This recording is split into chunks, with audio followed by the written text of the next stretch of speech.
Ronaldinho siempre fue ese tipo de persona capaz de cambiarte el día con una sonrisa, un regate o un pase imposible. Y lo más curioso es que él lo hacía sin darse cuenta, como si fuera algo tan natural como respirar. Desde pequeño ya daba señales de que lo suyo iba a ser más que un simple talento, era algo parecido a un hechizo futbolístico que, por más que uno intentara entenderlo, no tenía explicación. Dicen que a los 8 años ya hacía filigranas que la mayoría de jugadores profesionales jamás harían en su vida. Pero claro, cuando naces en Brasil, en un barrio humilde, rodeado de alegría, dificultades y una pelota siempre rodando, la magia suele aparecer antes de tiempo. Ronaldinho no solo tenía magia, tenía brillo, ritmo, samba, improvisación y una capacidad para disfrutar del juego que hacía que el mundo lo disfrutara con él. Pero detrás de esa sonrisa eterna había una historia que, con el paso de los años, se llenaría de sombras, decisiones complicadas y un descenso tan inesperado como trágico. Porque sí, Ronaldinho tocó el cielo del fútbol. Pero también cayó en un infierno al que, probablemente, nunca pensó que llegaría. Para entender cómo se produce una caída tan grande, primero hay que recordar hasta qué punto este hombre voló. Lo que Ronaldinho hizo en el Barcelona no era normal. De hecho, si algún extraterrestre hubiese aterrizado en la Tierra en 2005 y hubiera visto a Ronaldinho jugar, probablemente habría vuelto a su planeta diciendo, los humanos tienen trucos que desafían las leyes físicas, mejor volvemos a casa. Sus partidos parecían coreografías improvisadas. Controlaba el balón como si fuera una prolongación de su cuerpo, sonreía mientras dejaba defensas tirados por el suelo y convertía goles en obras de arte que incluso sus rivales aplaudían. Esa época lo cambió todo para él, para el Barça y para el mundo del fútbol. No solo ganó un Balón de Oro, ganó la admiración de millones de personas, incluidos jugadores que años después serían leyendas. Messi siempre lo dijo, sin Ronaldinho, él no habría empezado como empezó. Pero cuando todo parece perfecto, cuando el jugador sonríe, encanta y domina el planeta fútbol, empieza la parte de la historia que casi nadie quiere ver, aunque siempre está ahí, la vida real.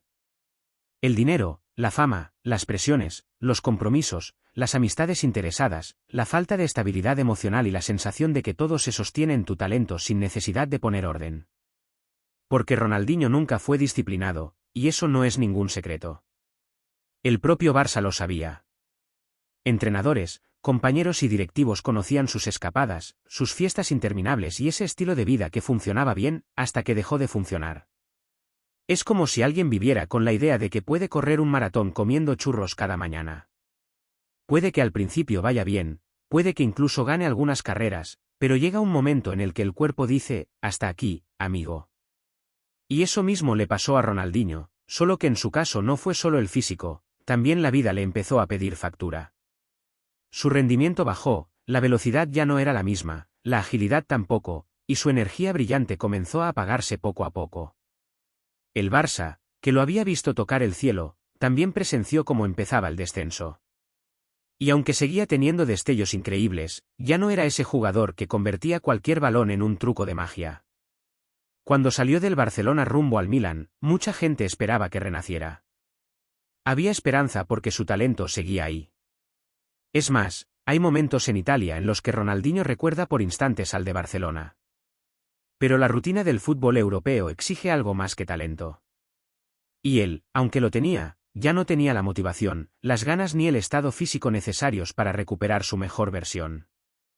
Aún así, su carrera posterior tenía chispazos, sobre todo en Brasil, donde volvió a sentirse querido, cómodo y libre. Pero uno no recupera una vida entera solo volviendo donde empezó. Las deudas, los problemas, las malas compañías y la falta de alguien firme a su lado empezaron a cerrar un círculo cada vez más complicado.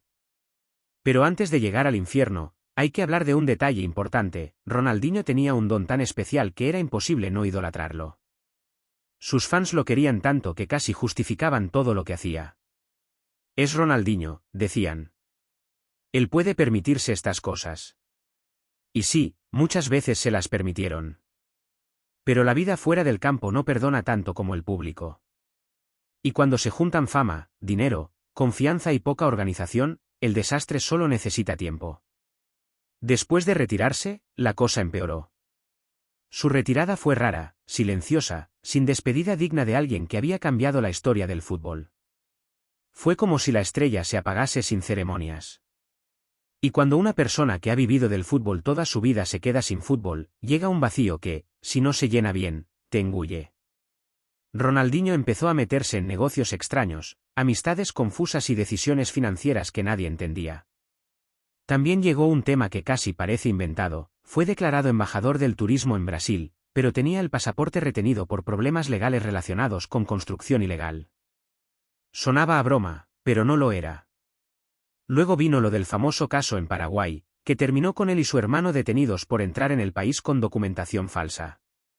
Un escándalo internacional que dejó al mundo desconcertado.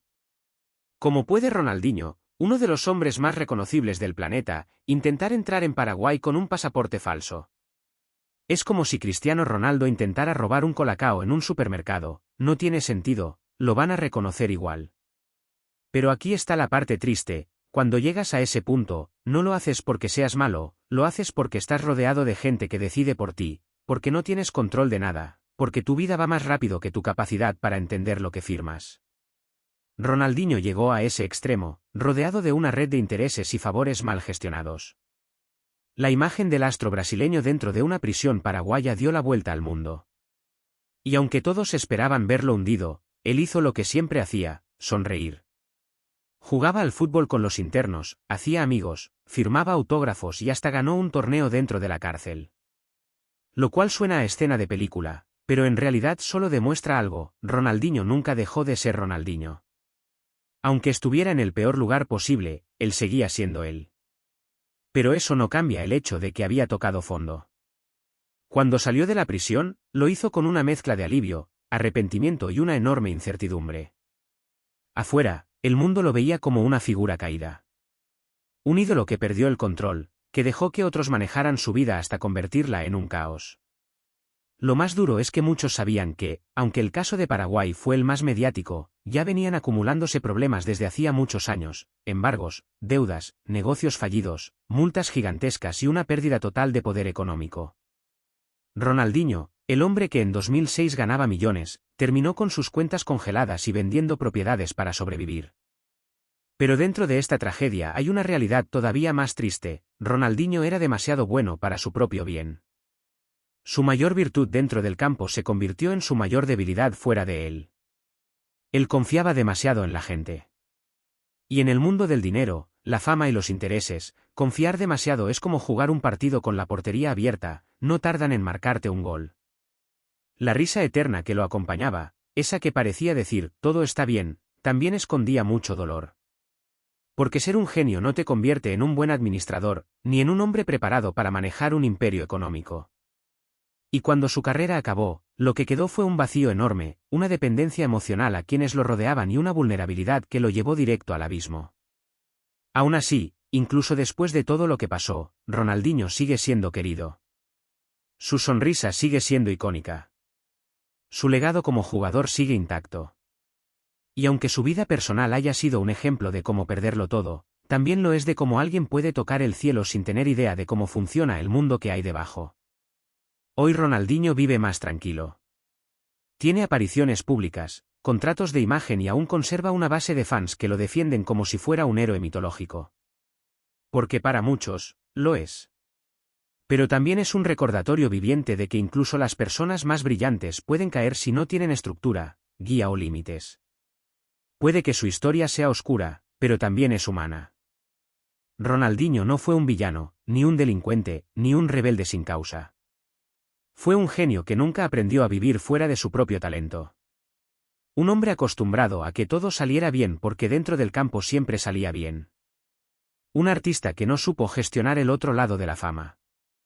Y quizás eso sea lo que más enseña su historia: que la magia, por muy increíble que sea, no es suficiente para sostener una vida entera. De alguna manera, su caída fue tan grande como su ascenso. Pero aunque haya tocado el infierno, nadie puede borrar lo que hizo en el cielo del fútbol. Y quizá por eso su historia sigue siendo tan impactante. Porque nos recuerda que, incluso cuando todo está mal, todavía hay algo de luz en alguien que hizo feliz a tanta gente sin pedir nada a cambio. Ronaldinho fue un regalo para el fútbol. Y aunque su vida haya sido un caos después, lo que dejó dentro del campo será eterno. Su historia oscura no tapa su brillo. solo nos muestra que los ídolos también son humanos, que también se pierden, que también sufren. Y eso, en el fondo, los hace más reales.